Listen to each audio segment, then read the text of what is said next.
For 1,000 years, the galaxy had rested in uneasy harmony beneath the shadow of the Crexian Empire. The stars themselves seemed to orbit their will, and the vast spiral arms of the Orion expanse pulsed with the hum of their ships, their trade, and their law. The Crexians had not always been tyrants. Long ago, they were explorers, seekers of knowledge and order. But as their influence grew, so did their arrogance. Over the centuries, they learned to mistake peace for control and silence for loyalty.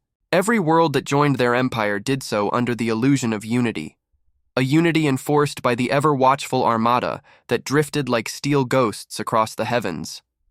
It was called the Millennium of Peace, a name taught in every school, sung in every anthem, and carved into every monument from the burning deserts of Kral to the frozen moons of Zenthos Prime. The phrase carried a kind of religious reverence, a belief that the Crexians had achieved what no civilization ever could, the permanent end of war. But like all empires before them, they confused stagnation with stability. Their peace was not born of virtue, but of exhaustion. No one dared to challenge them, not the insectoid Threll, not the crystalline Aravans, and certainly not the small, unremarkable species living quietly in a yellow star system at the edge of mapped space. That species was humanity. When humans first reached beyond their home world, few in the galaxy even noticed. Their ships were primitive by galactic standards, clunky, slow, and reliant on chemical propulsion, centuries after other species had mastered quantum slipstreams. They built colonies on dead worlds, fought among themselves, and filled their networks with endless noise. The Crexian scholars referred to them as the noisy ones, a species more interested in self-destruction than survival. The Crexian High Council dismissed any potential threat from humanity with the same contempt they gave to dust storms on barren moons. In their records, humans were classified as pre-ascendant, meaning too immature for diplomacy and too chaotic for conquest. But time has a strange way of proving arrogance wrong. The warning signs began small. Crexian merchants whispered that human trade convoys were arriving at distant outposts faster than their charts allowed. Mining guilds reported shipments of rare materials from sectors where no Crexian explorer had gone before. There were rumors of ships with hulls that didn't reflect sensors, engines that didn't emit any known energy signature, and weapons that could melt armor without leaving a trace. Still, the Crexian High Council dismissed these as exaggerations. The humans, they believed, were incapable of such advancement. Their technology curve was linear, predictable. It should have taken them at least 5 more centuries to even approach Crexian capabilities. Then came the incident at Hestara Station, a Crexian patrol frigate. Vrax's Glory attempted to intercept a suspected human smuggling vessel near the Hestara Nebula. The human ship refused to respond to hails. When the Crexians fired a warning shot, the human vessel vanished, literally vanished, from every sensor, radar, and visual spectrum. Seconds later, the Vrax's Glory found itself locked in a targeting field so complex that its own computers couldn't decode it. Before they could react, a single pulse struck their main reactor, shutting down every system without causing any casualties or damage. The human ship reappeared beside them, transmitted a short burst message that translated as, "Please don't do that again," and then disappeared into slipspace. The Crexian commander filed a full report. The High Council suppressed it, but rumors spread faster than censorship. The Crexian people, proud, militant, and raised on legends of conquest, began to whisper that perhaps the humans had become dangerous. That fear, more than any political calculation, pushed Supreme Commander Zorthak to act. Zorthak was a warrior born of a long line of conquerors. His ancestors had led fleets that burned entire star systems into submission. He had never known defeat. In his mind, the galaxy's peace existed because of Crexian strength, and anything that threatened that illusion had to be destroyed. Humanity's sudden rise was, to him, not a curiosity but a challenge, and Zorthak had never turned away from a challenge. On the first day of the galactic year 1001, he summoned the Council of Warlords to the Hall of Conquest, a chamber the size of a small moon, where light itself bent around the weight of history. The broadcast went live across the entire galactic network. Billions tuned in, soldiers, merchants, diplomats, even children. Zorthak stood before them clad in obsidian armor, his eyes glowing with bioluminescent fury. His voice carried through the void like thunder across the stars. "For 1,000 years we have ruled the stars. For 1,000 years, our peace has gone unchallenged. But now, a new species dares to mock the balance we have forged, humans. They build weapons in the dark, they trespass in our space, and they laugh at our laws. I, Zorthak of the Crexian Dominion, hereby declare a state of total war upon the species known as humanity. Gasps rippled across the galaxy. No one had heard those words in a millennium. Totalva, the kind of war that erases civilizations. Every other species trembled at the thought. Empires had fallen for less. The humans, however, didn't tremble. Within minutes of the declaration, the broadcast was rebroadcast through human channels. Earth, Luna, Mars, Titan, and the orbital stations of Proxima. Millions watched the alien commander issue his threat, his words translated into hundreds of languages. For a long moment, there was silence. And then, somewhere in the control room of a human military base, someone snorted. Then another chuckled. Within hours, entire networks were flooded with memes, jokes, and parody videos of Zorthak's speech. Hashtags like Nice Speech Bro and Come Tous circulated through every feed. News anchors struggled to report the declaration without laughing. Even the United Earth Council, normally solemn, issued an official statement that began with, "We thank the Crexian Empire for their interest in human affairs." Across the galaxy, the laughter echoed like a new kind of weapon, one forged not of plasma or steel, but of utter, unshakable confidence. To the Crexians, it was incomprehensible. To the humans, it was typical. They weren't laughing because they underestimated their enemy. They were laughing because they had already prepared. The war had begun, and humanity greeted it not with fear, but with a smile. The Crexian armada moved through the dark like a tidal wave of metal and fury. Thousands of warships, each the size of a city, stretched across the void in perfect formation, a fleet so vast that even the stars seemed to dim in its shadow. The flagship, Vrax Eternal, led the formation, its hull black as obsidian and scarred by the ghosts of past conquests. The Crexian people had mobilized their might before, but never on this scale. Every ship carried the pride of their empire. Every officer the belief that they were about to crush the greatest insult in their civilization's history. Inside the command deck of the Vrax Eternal, Supreme Commander Zorthak stood before the grand viewport, his clawed hands clasped behind his back. Below him, the swirling storms of hyperspace painted his face in shades of red and violet. Around him, officers barked coordinates and status reports, their voices sharp, efficient, unyielding. "All ships report ready for phase translation," announced Admiral Karoth, his tone laced with reverence. "Estimated arrival in Sol system, 3 standard hours." Zorthak nodded slowly, his gaze fixed ahead as though he could already see the blue jewel of Earth glimmering in the distance. "Humanity," he muttered, the word rolling off his tongue with disdain. "A species that dares to laugh at us. They will learn what it means to mock the Dominion." Throughout the fleet, Crexian soldiers prepared for war. Plasma coils hummed, shields were raised, and war chants echoed through the barracks. The soldiers of the Dominion were taught from birth that battle was holy, that each fight brought them closer to the eternal glory of the ancestors. For most, this campaign was not just a mission, it was destiny. The propaganda networks already broadcast the operation as the cleansing of Sol. Billions of Crexians watched from their homeworlds, expecting to see the human worlds burned to ash within hours of the first engagement. But while the Crexians moved with confidence, humanity remained eerily silent. The first signs of the human defense grid appeared as the Armada exited hyperspace at the edge of Jupiter's orbit. Massive gas clouds swirled below them, reflecting the light of the fleet like a cosmic mirror. But something was off. The region was too quiet. The usual electromagnetic chatter of human communication networks was absent. No radio bursts, no navigation beacons, no orbital traffic. The void felt empty. "Where are their ships?" one officer asked, glancing nervously at his console. "Long-range scans show no resistance forces in the sector." "Cowards," Karoth spat. "They've fled before we even arrived," but Zorthak said nothing. His instincts, honed by centuries of conquest, whispered otherwise. He could feel the tension in the void, the stillness before the storm. He turned to his sensor chief. "Expand the scan parameters. I want every atom between here and the third planet mapped." As the Crexian sensors swept the system, anomalies began to appear.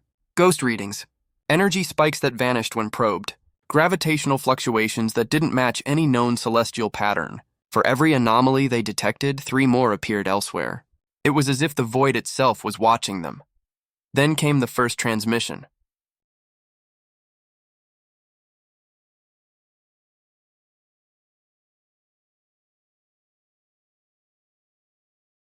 That night, as the twin moons of Crex Prime rose over the Imperial City, Zorthak watched them from his private quarters. The stars beyond seemed strangely distant, as though the galaxy itself had expanded beyond his reach. He opened a classified data file recovered from the wreckage of one of his ships, a fragment of human code that had embedded itself into their systems. It was small, only a few lines long, written in a human language his translators could barely decipher. But as he read it, he felt a chill deeper than any battlefield cold. We came to the stars not to conquer, but to survive. And survival taught us one truth: never threaten what you don't understand. Zorthak sat in silence for a long time, the message replaying in his mind. Humanity's laughter, their silence, their mercy, all of it began to make sense. They weren't mocking the Dominion. They were warning it. The Crexian Empire had just faced an enemy that had grown past the need for war, and in doing so, had shown the rest of the galaxy just how primitive the Dominion truly was. When dawn came over Crex Prime, Zorthak made a decision that would change the fate of the stars. He summoned his advisors and ordered all future engagements with humanity to be halted until further notice. His officers were stunned. "You wish to surrender?" one demanded. Zorthak's gaze hardened. "No, I wish to learn." But even as he spoke those words, deep within the vastness of human space, fleets were already moving, not to invade, but to explore. Humanity, it seemed, had other concerns beyond the humbled Crexian Empire. And somewhere in the silence between the stars, something older, something neither human nor Crexian, and was beginning to stir. The galaxy had not been this silent in 1,000 years. News of the Crexian defeat spread faster than light, rippling through the trade networks, pirate channels, and ancient data streams that connected every known species. The once feared Dominion, the eternal rulers of peace through power, had fallen to a species that had been little more than a rumor a generation ago. For the first time since the dawn of the Crexian era, the stars whispered of change. The millennium of peace was over, but what came next felt less like chaos and more like evolution. The Galactic Council, a coalition of races that had long lived in the Dominion's shadow, convened an emergency session. Holograms flickered to life around the council spire, each representing an empire, a republic, or a collective that had once bowed to Crexian command. The air was thick with uncertainty. If humanity could humble the Crexians so effortlessly, what chance did the rest of them have if they ever stood in its way? But when the humans arrived at the council, they did not come as conquerors. Their delegation appeared without ceremony, no grand fleet escorts, no soldiers in formation. Just 3 small vessels that drifted silently into the station's docking bay, their hulls smooth and featureless, their insignia a simple blue earth overlaid by a single silver star.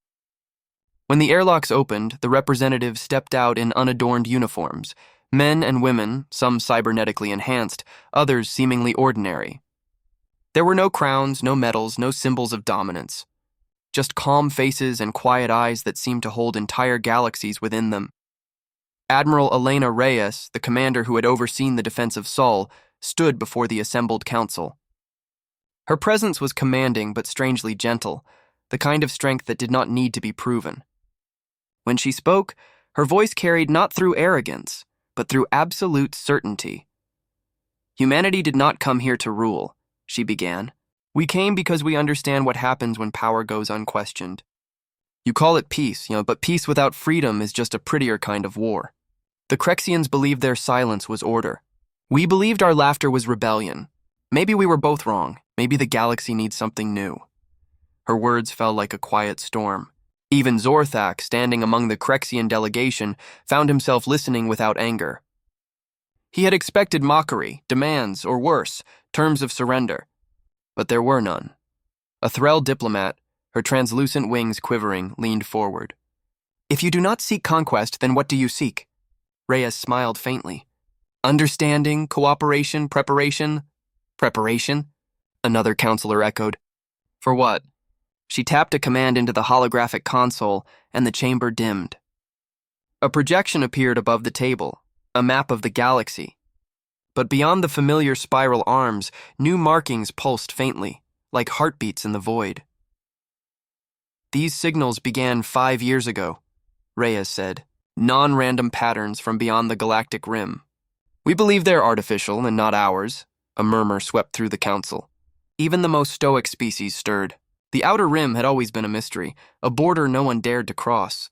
Beyond it lay the intergalactic dark, the endless gulf between galaxies, where physics itself bent under strange rules. Reyes continued, her tone measured. We don't know what's out there, but whatever it is, it's watching us. And it's learning. The council chamber filled with tension.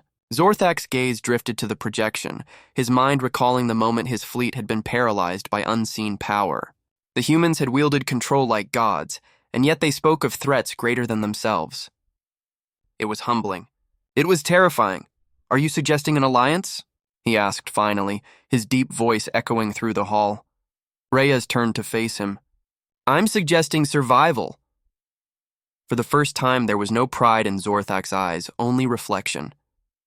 The Crexian people had built their empire on domination, but domination had failed them.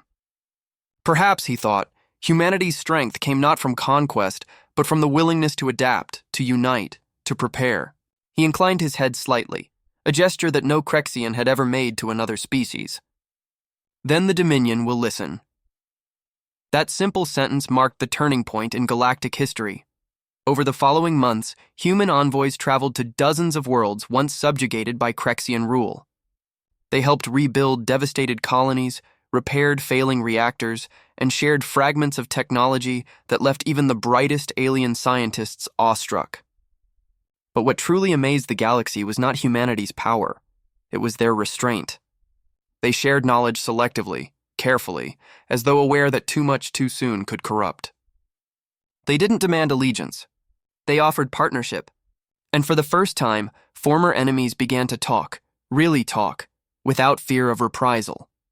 Zorthak, once a symbol of Crexian arrogance, became an unlikely bridge between his people and the humans.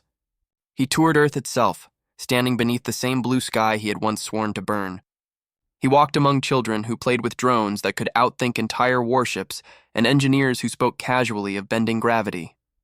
And everywhere he went, he saw the same strange, infuriating, magnificent human trait: curiosity. They never stopped asking questions, even when they already knew the answers. One evening, standing on the observation deck of Earth's orbital ring, Zorthak watched the sun set behind the curve of the planet. Admiral Reyes joined him, silent for a long moment before speaking. Do you understand now why we laughed? She asked. Zorthak's mandibles twitched in what might have been the Crexian equivalent of a smile. Yes, he said quietly. You laughed because you were not afraid. Reyes shook her head. No, we laughed because we used to be. That night, as stars filled the black, the Crexian commander finally understood what made humanity so dangerous and so hopeful. It wasn't their technology, their cleverness, or their courage. It was their history. They had known extinction before. They had seen their own world burn countless times, and still reached for the stars with open hands instead of clenched fists. Within a decade, the first human Crexian research fleet departed for the edge of the galaxy, their destination, the source of the mysterious outer signals. For the first time in galactic memory, ships from dozens of species traveled side by side. Former rivals turned partners, united not by fear, but by curiosity and the shared knowledge that something far greater awaited beyond the dark. As their fleet disappeared into the unknown, the galaxy held its breath. The stars themselves seemed to shimmer with anticipation. Humanity had not just changed the balance of power, they had changed the meaning of it, and somewhere, deep beyond the galactic rim, something ancient stirred in answer. The millennium of peace was over. A new dawn had begun. A human voice, calm, unhurried, almost amused, cut through every Crexian communication channel at once. Attention, Crexian fleet. You are entering a restricted defense zone. Please state your reason for trespassing. The bridge went silent. Zorthak's lip curled into a sneer. Human arrogance knows no limits. Patch me through. The connection opened. This is Supreme Commander Zorthak of the Crexian Dominion, he thundered. We come to deliver your surrender and erase your insult from the stars. You will kneel or be annihilated. For several seconds, there was no response. Then the same voice replied, still calm, still steady. Copy that. Just confirming, is that your entire fleet out there? Before Zorthak could answer, the line went dead. A heartbeat later, every Crexian sensor on every ship registered the same impossible event. Hundreds, no, thousands, of human ships appeared out of nowhere. No warp signatures, no hyperspace trails, no detectable energy buildup. They simply were not there, and then they were. Sleek, black, angular vessels, gliding silently into formation between the Crexian fleet and the inner planets. Some were no larger than frigates, others massive enough to rival Crexian dreadnoughts, yet none of them emitted a single detectable signal. It was as if they absorbed light itself. Impossible, Karoth whispered. They can't cloak at that scale. Those aren't cloaks, said the sensor chief, her voice trembling. They're bending the background radiation. They're invisible to physics. Zorthak felt his blood run cold, though he refused to show it. Fire on them, he ordered. Let them feel the wrath of the Dominion. The Crexian fleet unleashed its fury. Tens of thousands of plasma rounds streaked across the void, bright enough to outshine the sun. The human ships did not move to dodge. The Crexians' targeting systems confirmed direct hits. Yet when the light faded, the human ships were still there, untouched. What? Karoth began, but the sentence died in his throat. The human ships had vanished again. Then, the counterattack began. No brilliant energy blasts, no screaming missiles. Instead, one by one, Crexian ships began losing power. Shields flickered out, engines shut down, weapons froze mid-cycle. Alarms wailed through the fleet as chaos spread like wildfire. Each disabled ship sent desperate distress signals. System corruption, AI malfunction, core override detected. The humans had infected the Crexian fleet with something unseen, a digital ghost, a virus that devoured command systems and rewrote ship protocols in seconds. Zorthak's comms filled with panicked voices. Commander, our guidance matrix is compromised. We've lost engine control. Sir, our ship is turning on its own. Cut all external connections, Zorthak roared. Purge the systems manually. But it was too late. As the last words left his mouth, the main viewport of the Vrax Eternal flickered, and an image appeared, projected from the human network. A simple text line, glowing bright white against the darkness. Are you sure you want to do this? For a long moment, no one spoke. Even the hum of the engine seemed to fade. Zorthak stared at the message, his jaw tight, his claws digging into the metal railing until it bent beneath his strength. Then, the message vanished. The human fleet disappeared once more, leaving the Crexian armada stranded, crippled, humiliated, and adrift above Jupiter's storms. In the silence that followed, the only sound was Zorthak's own ragged breathing. He had declared war on a species he barely understood, and in less than an hour, they had answered his might with mockery. The first battle of the war was over before it had even begun, and the galaxy, watching in disbelief, realized that the humans had not been laughing out of arrogance. They had been laughing because they already knew how this would end. The Crexian fleet limped through the void like a wounded beast, its once mighty hulls scarred and silent. Where once their engines had roared with confidence, now only static whispered through the comm channels. The stars seemed colder, more distant, as if the galaxy itself had turned away from them. It was not the kind of defeat the Dominion had ever known before. There were no glorious last stands, no heroic tales of valor. There was only confusion, humiliation, and the unbearable realization that the enemy they had mocked had dismantled them without even firing a shot in anger. On board the Vrax Eternal, the atmosphere was suffocating. The bridge, once a symphony of efficiency, had descended into chaos. Dozens of officers scrambled to restore basic functions, rerouting power, purging corrupted data cores, and recalibrating navigation arrays. Each attempt was met with failure. The systems didn't respond. It was as though the ship itself refused to obey its masters. Main engine still offline, an engineer reported, his voice trembling. Artificial gravity is unstable. And Commander, the ship's AI has locked us out of tactical control. Zorthak turned, his massive form casting long shadows against the flickering lights. Locked you out? He growled. How? It says we're not authorized personnel. For a moment, there was nothing but silence. Not the respectful silence of subordinates before a superior, but the suffocating quiet of disbelief. Then Zorthak struck the console with his claws, sending sparks flying. Override it manually.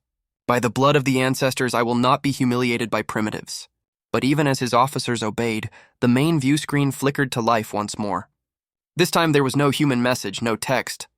Instead, a simple rotating image filled the screen, a blue marble floating against the blackness of space. Earth. The same image humans had once sent on their Voyager probes centuries ago. Underneath it, new words appeared, calm and chilling. Don't start what you can't finish. The bridge froze. Every Crexian officer stared at the words as though they had been personally branded with them. Zorthak's claws curled, gouging deep grooves into the metal railing.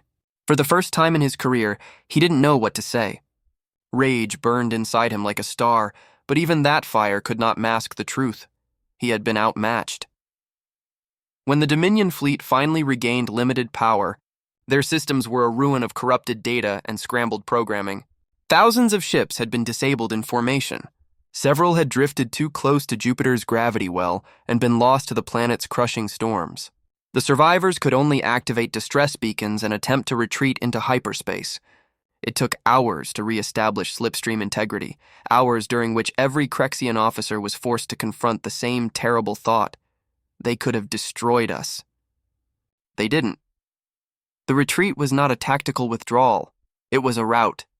The Crexian Empire's greatest military force, its pride, its invincible armada, was reduced to a broken flotilla limping back toward Dominion space. Zorthak's official report to the Council of Warlords was brief, stripped of emotion and glory. Engagement with human fleet resulted in tactical anomaly. Enemy possesses technology beyond current comprehension. Request strategic reassessment. It was the most humble words any Crexian commander had ever written. But humility is not a virtue celebrated in the Dominion. When the battered remnants of the fleet arrived in Crex prime orbit, the sight horrified the Empire. News broadcasts that had once proclaimed the cleansing of Sol now struggled to explain the silent return of half-crippled warships. Civilians lined the spaceports to witness the once proud veterans disembark in silence, their armor scorched, their eyes hollow. The songs of conquest that had echoed across Crexian channels vanished overnight, replaced by uneasy silence and disbelief. The High Council convened an emergency session. 12 of the most powerful beings in the Empire gathered within the Chamber of Stars, a place where decisions that shaped millennia were made. Zorthak stood before them, stripped of his ceremonial armor, wearing the plain black uniform of disgrace. His body bore no wounds, yet his spirit felt crushed beneath the invisible weight of failure. High Chancellor Dranvar, an ancient being with crystalline scales, leaned forward, his voice dripping with venom. You took the might of our fleets to annihilate a single species, and you return with ashes and silence. Explain. Zorthak's voice was steady, though each word cost him pride. They are not what we thought. Their technology is advanced? Dranvar interrupted, eyes narrowing. More advanced than ours? Than Crexian science? Zorthak hesitated. Different, he said finally. They have achieved things we believed impossible. Their ships can bend detection. Their weapons, or perhaps their minds, can infiltrate our systems without contact. We were defeated without a single direct casualty. That is not power. That is mastery. A murmur spread through the council chamber. Some scoffed. Others exchanged uneasy glances. One of them, the youngest counselor, spoke softly. If they could have destroyed you but didn't, what does that mean? Zorthak met his gaze. It means they do not see us as a threat. The words hung in the air like poison. In a culture built on fear and dominance, the idea that humanity had simply chosen to spare them was unbearable. To the Crexians, mercy was worse than defeat. It was humiliation disguised as grace. The council dissolved into shouting, each member blaming the other, demanding retaliation, vengeance, redemption. But Zorthak stood silent amid the chaos, his mind elsewhere. For the first time in his life, he found himself questioning not the strength of the Dominion, but its purpose. What if their entire way of life, built on conquest, control, and fear, had already become obsolete?